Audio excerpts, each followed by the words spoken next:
Dikabarkan batal menikah, kini heboh kabar Andika Mahesa alias Andika Kangen Band dekat dengan pedangdut Intan Ratnajuwita.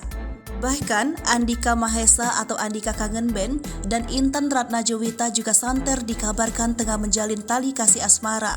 Rupanya, kabar mendekati Intan tersebut sudah sampai ke telinga Andika Mahesa alias Andika Kangen Band. Pria yang akrab disapa Babang Tampan ini mengungkapkan fakta yang sebenarnya.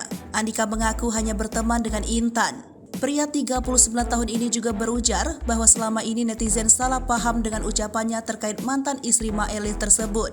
Pasalnya, perkataannya yang menyebut bahwa dirinya cocok dengan Intan Ratnajuwita hanyalah guyonan semata. Kendati demikian, Andika Kangen Band mengakui saat ini dirinya masih menikmati status lajangnya setelah batal menikah dengan Reni tunangannya. Bahkan dirinya juga menambahkan saat ini belum memiliki target untuk kembali berkeluarga.